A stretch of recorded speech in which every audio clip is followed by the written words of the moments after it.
Hey everyone, welcome back. It's Lucid, and we're back with this middle-aged Rlyeh game. So we've been getting 2v1'd. We've managed to essentially disarm and destroy Yes. We're on their cap. Oceania, though, is a different story. Oceania, they've had this huge doom stack on my fort. And it's interesting. I feel like because I'm kind of going back and recording this after the fact, like this, I'm only like a couple turns away from my current turn. But I went through these pretty quickly. Like if I was recording them real time, I would be like hand wringing over every turn. I mean, I did. I was hand wringing over every turn when I was doing it. I was thinking like 4 or 5 hour turns. Like there's a lot of thought going into each of these. But in the recording, I would have also been hemming and hawing a lot. So the plus side for you is you get this in like a much more condensed format. The downside is I make it seem like things are much more deterministic than they are. And really, it was like things are like really on a knife's edge. They could go either way. I did literally hundreds of tests, probably trying to figure out how this matchup works, how different things I could do to win this fight. And I also faced pretty difficult challenges in terms of allocating resources. What do I like? For example, should I have pulled my god back from the Yis front in order to kill Oceania? Because if I couldn't muster an army that could kill that 200-person army, which from all of my initial testing, like when I was testing at the beginning, it wasn't even close. I was getting raffle stomped, right? So if my army couldn't fight that Oceania army, then I needed to pull my god back. But if I pulled my god back, then I'd be more in this like quagmire situation with Yis. And because none of these players were flexible diplomatically, like I couldn't talk to any of them. I might as well be talking. I mean, I could, but like once they decided, it was like, you might as well talk to a wall. I mean, they're nice players and stuff, but they just had decided, and there was no indication. I mean, the Yes player continued talking with me, but then when Oceania came back, no, he was like, okay, we're fighting. There wasn't much more to say. So I guess what I'm saying is that because I was going to be in this, like I just accepted that, okay, this is going to be a 2v1 until people die. I think it made more sense to commit my god to stay with Yes, because I'm trying to play to win, and to play to win, I need to win decisively. So like pulling my god back, taking 5 turns to walk his ass back. First of all, those 5 turns to walk back would have been too late, most likely, to save that fort that they're sieging. But also, walking back would have meant I would have probably not been able to siege Yis's cap. I mean, potentially I could have, because I think Yis is just sort of sitting inside. But if Yis played optimally, I couldn't have. Like if Yis had all his mages and Morvarks patrolling his cap, if I attacked without my god, I would have lost. I also tested that, and that was basically, that's how that would have gone. So basically, in order to take Yis, where Yis was playing optimally, I need my god and the Yissi in front. And then that means I had to figure out a way to kill the Oceania army, which seemed like mission impossible. So this turn we write out, and we're not going to look at anything first except the main battle, which is here in Blue Waters. So I'm going to direct you to the battle, like all the components, and then we'll watch it play out. So I have these lance catchers here, which are supposed to zoom back here and get to these cav and hopefully break a few lance charges, and also help to kind of disperse the formation a bit. Then I have these guys. Now there's other things that I had noticed in my tests. These are very strange, so I'll share them with you. They may be helpful in your game. You'll notice I put all of the earth randoms up here on these front 2 tiles. And that is because these tiles are going to be the closest to this front line and to this front line, which is the main portion of where the fighting's going to be. And one thing I had noticed, I had them on the back of my testing just randomly. That was like where they turned out. And one thing I noticed was these front guys were not getting the buffs. They were giving it all to the back line. And I think it has to do with when you have guys that are equal HP. It did seem, in a few of the tests, now I don't know if this is true, to prefer targeting things closer. I guess it could be more accuracy or stuff like that. When I put these guys on the front line, they started buffing the front line more. I didn't go through all the script. Like these 2 guys are why I brought the water gems, because the astral, like the body ethereal is not really as useful since they have magic weapons. This guy I considered doing blur, but I think it's more important to have quickness blanketed over everybody. Down here, we've got these guys. They're doing stone skin and body ethereal pretty much exclusively. And then these guys are doing body ethereal, and I'm not sure why he has earth gems on him. It's kind of weird.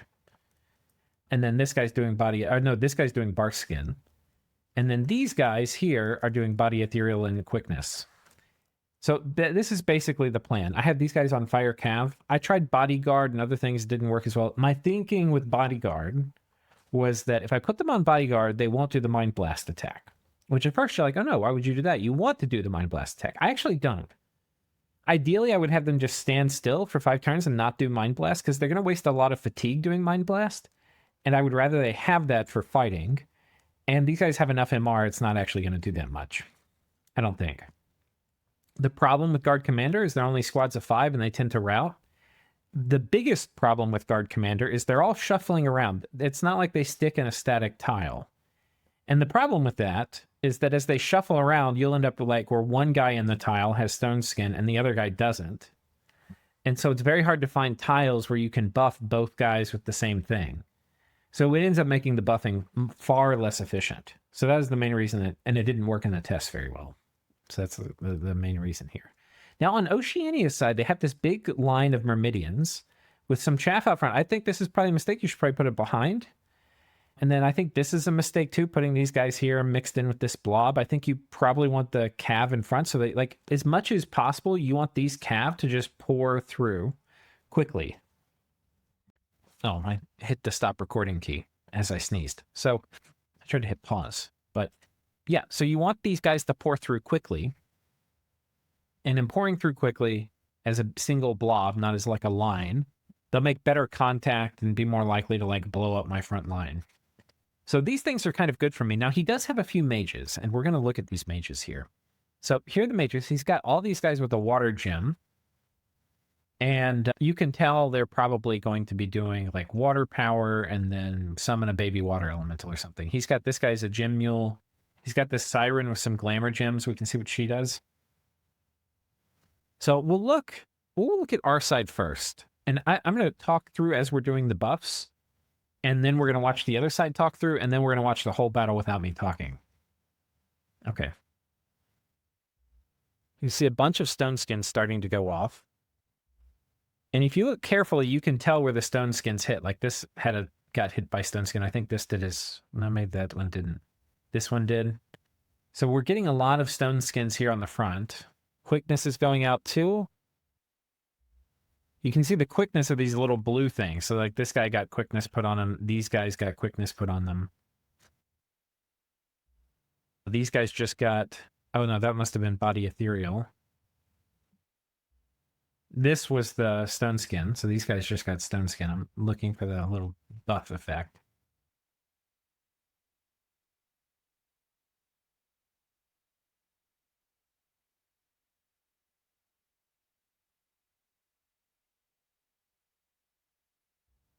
Okay.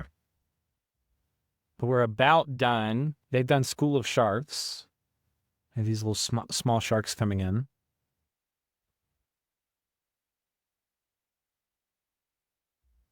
Okay, and this is the end of the buff cycle. Now we're going to watch the battle again with looking at the script on this side. So we have Divine Blessing going off. We have Summon Water Power. We have Blur getting cast by this one. Summon Lesser Water Elemental. Moss Body. We've already had Divine Blessing go off. Quicken Self.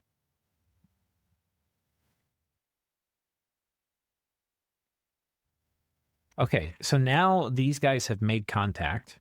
They're not really doing a great job at absorbing lance charges. They're kind of hitting other things. And a lot of these guys have broken through and they still have their lance.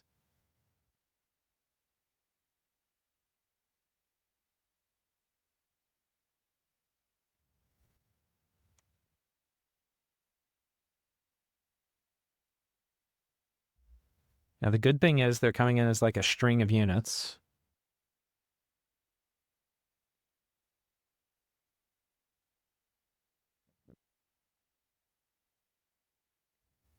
Ooh, that guy did a water strike and just yeeted one of my mages. Look at this guy.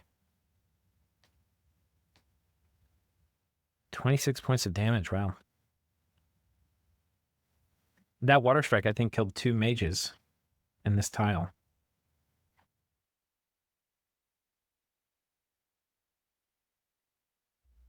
There's a water strike there that missed.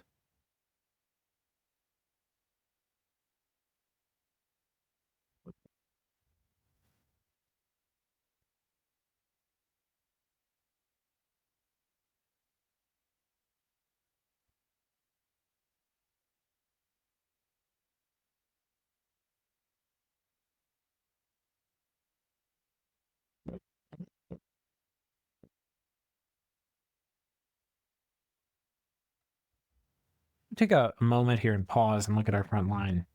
These guys have really high protection. We've done a very good job painting it. A lot of the guys who didn't get protection, like this tile, you can see they're missing units. So, but like this tile probably did. So they're still alive for the moment anyway. This tile is probably going to die.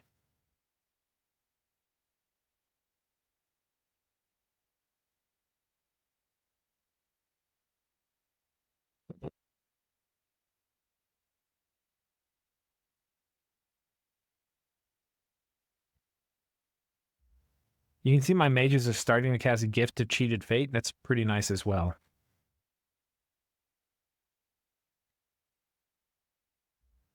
Like these guys now have Twist Fate on them.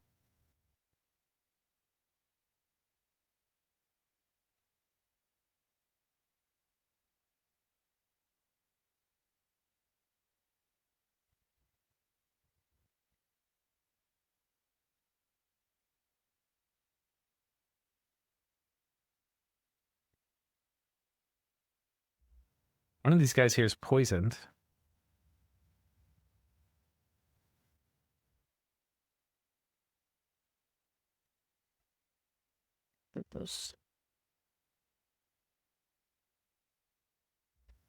This line looks like it's collapsing here at the top.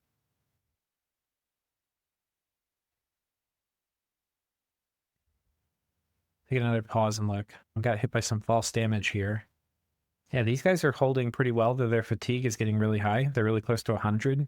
So I don't think they've passed out yet, but they're about to, right on around 19.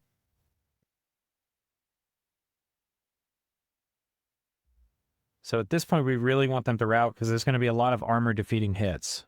Okay, now we had a critical thing happen. Our back line just routed. So we had like a double line in the front. We had a single line in the back. That single line in the back is now routed. That's very bad news. But there's not much stuff left, and our bigger front line is still holding. This is not looking good for the mages that, like, this guy's routed too. Not very good.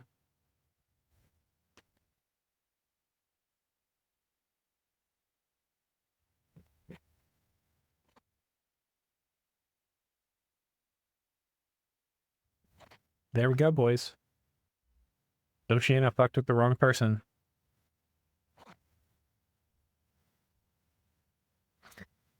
This turn was like my heart was racing when I opened it up. It's like a kind of strange things that Dominions does. Some of you who've played multiplayer definitely know that feeling. You open up a turn, your heart's like, ka-dunk, ka-dunk, ka-dunk, ka-dunk. How did it go? It doesn't happen normally, but like when you have a big battle. We'll watch it quick this year.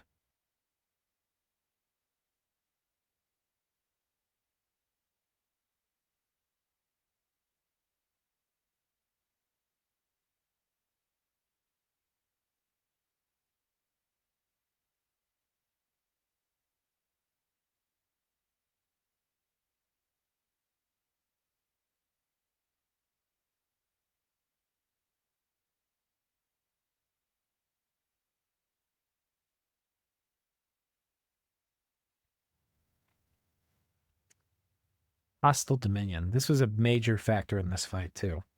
If we didn't have Hostile Dominion, I don't think my backline would have broken. If my backline didn't break, I don't think the mages would have died.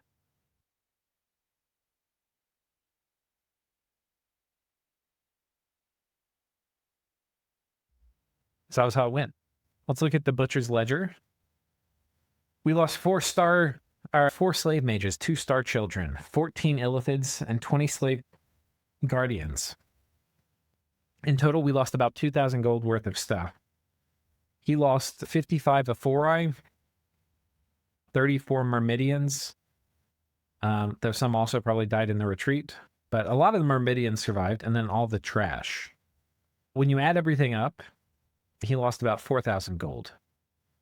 Of our guys that retreated, they mostly retreated successfully, except we had one slave mage that got killed retreating. So we actually lost 5. Now, I think because we're on a fort, we have a greater likelihood to do like a safe retreat. I think he had a bit less, but his guys have probably better morale than ours. So, yeah. Yeah, this was a huge strategic win for us. I think Darkside Cookies, he hasn't like looked at my turns. We've just been talking about it. I've been sharing in some screenshots. He's kind of, I like semi-hydroing with him. He's not hydroing with me because he's not looking at turns or doing them or anything, but I am talking with him. And he was suggesting maybe I just give up the fort. Like if you can't take the fight, I'm like, no, we got to figure out a way to win it. Because if I can't win this fight, then it's going to be an extremely Pyrrhic war. And this was our shot at it. Now, I think because I've done this dozens, if not 100 times, this like different test setups, I would say this would be an extreme win when I was first starting. By the end, this was a sort of worse outcome.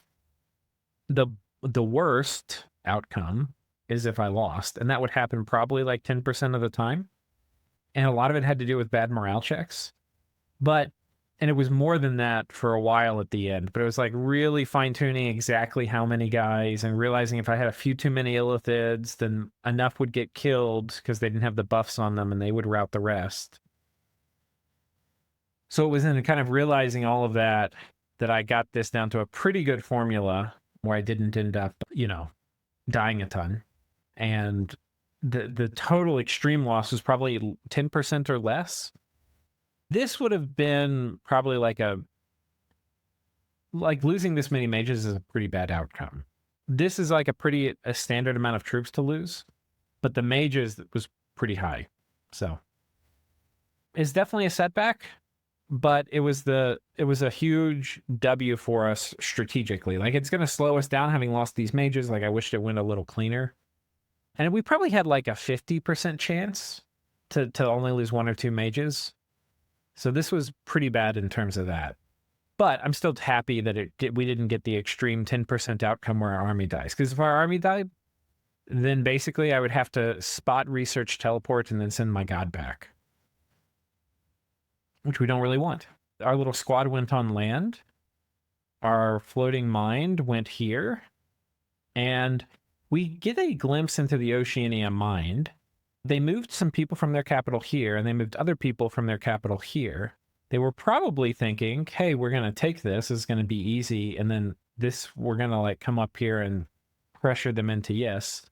Now they're a bit in the shitter because they don't have many troops in their cap to like reinforce the south. They certainly can after a bit.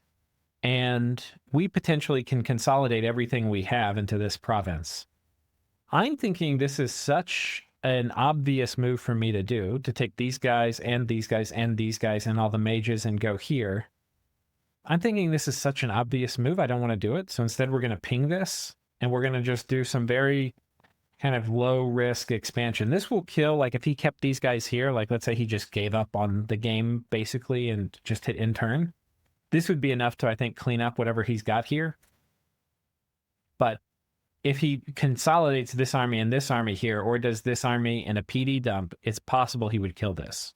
So anyway, this is risky. We're risking our profits, some other things. This profit's actually important for mostly like the morale of leading guys. That would be actually a little tricky to replace. So yeah, so we're moving these guys up this way. We're raiding here. We're pinging this. We're moving these guys to consolidate back in here. We're getting more. So I got a bunch of meteorite guard. Part of the reason is on the southern front, it's pretty clear Oceania with 2 guys here and me having like a weak kind of line over here. It's pretty clear Oceania is going to try to attack me. I expect they'll attack like here and here. Unfortunately, I don't really think I could keep both of them. There's a chance I could PD dump both of these and then try to hold both of them. But I think the other move that's potentially more likely is that they combine forces and attack here And if they do that, the only way I'm going to hold this, so I don't want to like do a PD dump and then have it wasted. The only way I'm going to hold it is with extra support, I think. So that's if they combine, because this, and they could also bring mages. There's a lot of mages here. So they could bring mages, do water elementals. There's a bunch of things. So rather than try to spread my forces, try to protect both, I would love to hold this. That's a really great province. I think it's better that I consolidate here, do a huge PD dump. 41 PD is a ton. This is, again, Shark Tribe. And we'll see what they do. My God, we're going to build a lab. And the reason is we're getting very close to Thom 4. This turn, we will eat 100 into Thaumaturgy. Next turn, I think it might vaguely be possible that we could get Thom 4. But I think we'll be a little bit out of reach. But basically, I want to build a lab so that I can put the amulet on him, but also so that I can get him ready to teleport. And he's going to sit in the lab and just research or site search or something until it's time for him to teleport.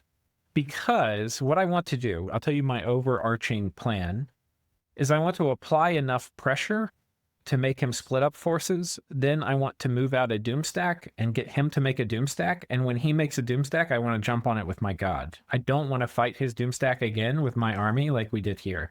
This was too painful. I need to finish this war with Oceania and have like most of my armies alive. Like I need to almost flawlessly defeat them because I believe Asphodel is starting to like really go kind of nuts. The other thing we're doing is the guys in our capital, we are moving these guys south so that we can come up here and start taking this Ysian land. This is like a really choice province. I'd like to get some coastal forts up. And this is stuff that like should be mine. So these guys are going to go here and then back down and then here and here. At least that's the idea. There is a good chance there's a Morbark or two here. So that's going to be something to deal with. And there's a chance there's a residual PD dump from early in the war. So we'll just see. These guys could all get wiped when they go fight here, but that's just what we're going to have to deal with. So yeah, these guys are moving here. We're moving this baggage train of guys on top of the fort. And then, yeah, these guys here. So our god's building a lab, and our fort, because we're doing this expensive PD dump and our god's building a lab, we don't really have much money, so I've switched over to Star Children in most of the places. We're still making a slave mage here. We're switching over to Meteorite Guard too, instead of Illithids. Maxing out Illithid production, you spend way more gold per resource than you do on Meteorite Guard. And then here we're doing a slave mage also, because I want slave mages on this front. So that's basically that. That's turn 21. And that is going to bring us, I think, to our current turn. So I'll pause and pull it up. All right, and it is our current turn, and we can see Oceania has looked at the turn.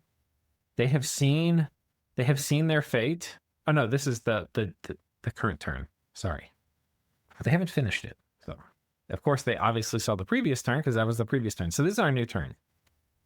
Let's take a look. Oceania, we attacked them here with these Illithids, or with these slave guardians, and they did not move.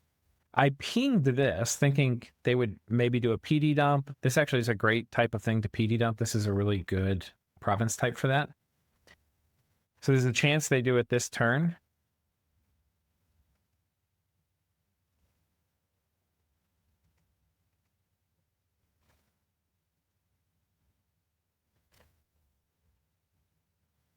I don't want to commit the whole army here, but I do want to take this, because if I take it, then I can PD dump it, and I can move the whole army in and potentially take a fight. And I also just want to apply pressure in their cap circle to slow production, and to have a thing to teleport my god onto. I'd like to have it researched this turn, but I will definitely have it researched next turn. Next turn I only have 100 left. If I had my god research, the most I could really do is, I think, 227. I don't think I have people moving here. No, this guy could move. That'd be like 9 more. These guys are standing still. These guys are standing still. There's not really a lot more research I can do. So because my god, it's not going to make a difference, we're going to go ahead and just have him site search here instead of research. And then next turn, we'll probably switch him to research. These battles up here, we actually did catch one of the Oceania raiding squads. This is, I think, 20 Merms and some Aphori. And here come the Shark Tribe.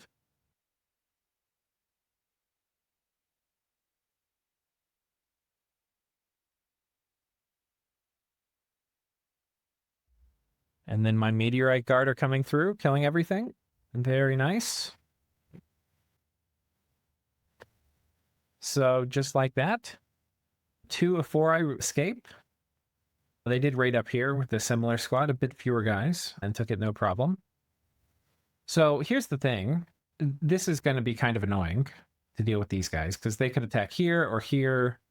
This would be annoying because it would cut off income from here and put my god in like a weird situation, so that if they time out a battle, then my god would die. So this is like an important strategic escape route for my god. Because like what he could do is move here and then have like a huge amount of spam or something that he somehow summons here or something. I don't know, you know, like some way to time out the battle. And then if I retreat, I die. So we don't want to do that. We're going to go ahead and move. We're going to get off Yis's cap and just leave this thing on top.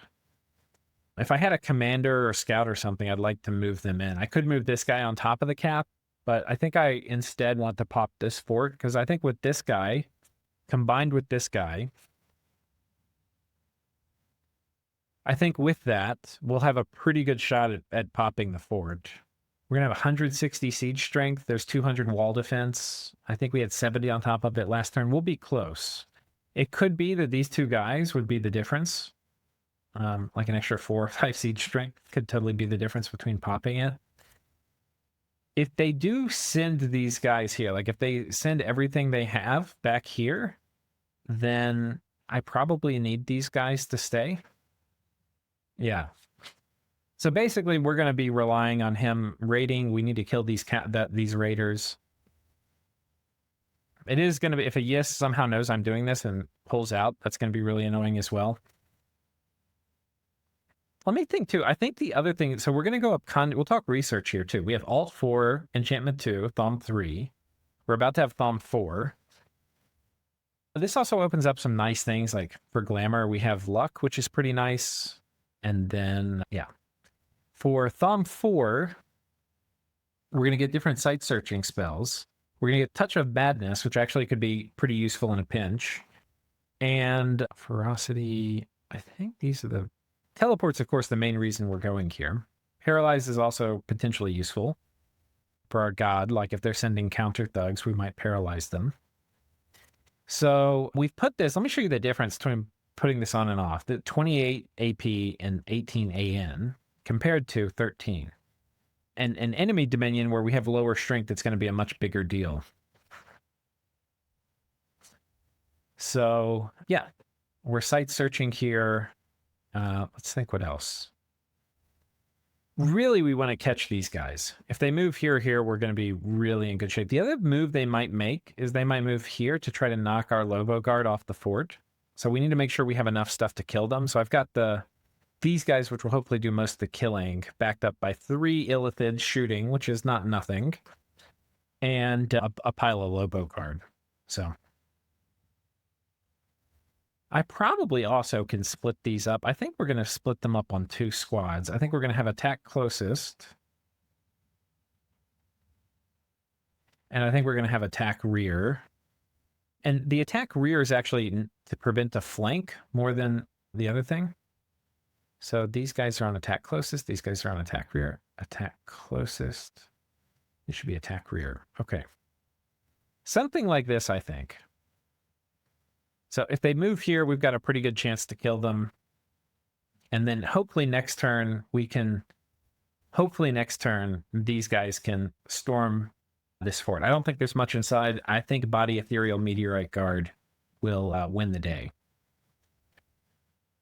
But we'll see. So I think that's that. Now let's see what else. I think that's it. So we're attacking here with these guys. If there's a PD dump, which I think there's a decent chance there is, especially if there's also Morvarks.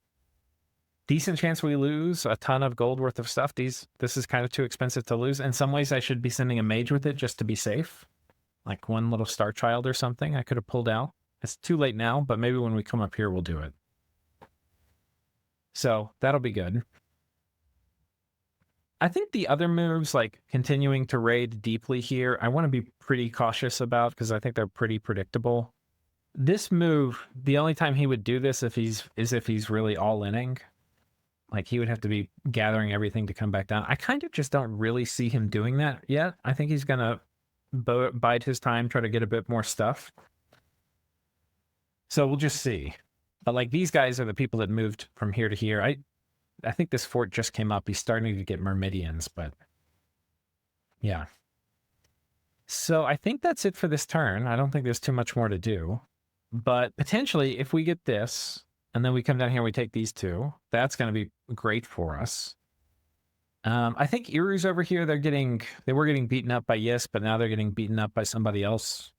So they're probably, this is a guy I've played with a fair number of times, ER0. Cool dude, but I think he's getting whipped. Nidavanger over here. I think they're also kind of involved in vulturing Iru, who's right here.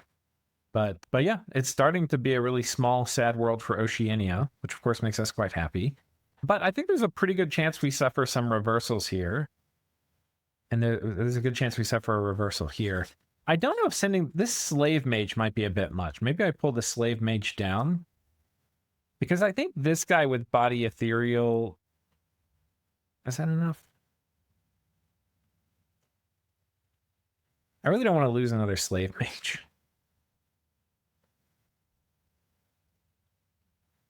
Yeah, I don't think it's worth it. I think we're just going to send this guy and do body ethereal. Maybe just this many times, and then fire.